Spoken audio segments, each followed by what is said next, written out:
آپ پیرس میں رہ رہے ہیں، اتنی آسانیاں آپ کو حکومت نے دے دی ہیں، یعنی پیرس بنا کے آپ کو دے دیا، اور جنت کے مزے آپ دنیا میں لے رہے ہیں۔ لوگ تو آخرت کے بعد جنت کے مزے لیں گے، یہاں تو سندھ حکومت نے آپ کو دنیا میں جنت کے مزے کروا دیے۔ کیا کہنا چاہیں گے؟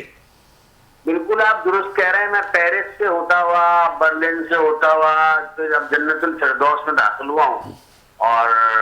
جنت الفردوس میں یہی کہہ سکتا ہوں اسکیم 33 کو تو میں فی الحال جب آپ کا فون آیا تو باہر ہی تھا، اور جس طرح میں اچھلتا کودتا سڑکوں پر ٹوٹی ہوئی یہاں تک پہنچا ہوں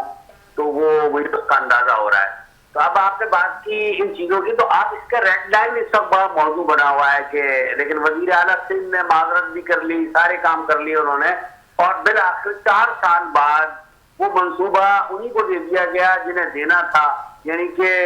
FWO کو۔ تو یہ کام وہ پہلے ہی کر لیتے۔ اب آپ نے دیکھا ہوگا الگ ہی منظر نظر آ رہا ہے 2 دن سے کہ جگہ جگہ پر کوئی پلر ایسا نہیں ہے، کوئی سڑک ایسی نہیں ہے، کوئی کھمبا ایسا نہیں ہے جہاں پر FWO کا پوسٹر نہ لگا ہوا، مارکور لگا ہوا نظر آ رہا ہے آپ کو۔ تو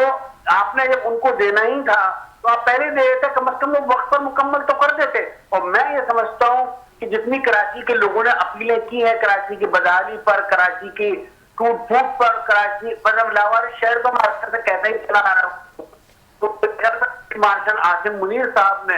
کوئی شاید اپنی مصروفیات میں سے وقت نکال کے توجہ دی ہو، اس کے بعد اس ریڈ لائن کے عذاب سے نجات دلانے کے لیے FWO کو میدان میں آنا پڑا ہے، اور ابھی یہی کہا جا رہا ہے کہ یہ 3 مہینے میں منصوبہ مکمل ہو جائے گا۔ اب دیکھتے ہیں کہ معاملہ اتنا بگڑا ہوا ہے جو اب وہاں سے آپ گزرے، تو اب دیکھتے ہیں کہ اس کو سنبھالا کس طرح جائے گا، کس طرح سے مشکلات لوگوں کی دور ہوگی، لیکن عمومی سڑکیں اسی طرح سے برباد ہیں۔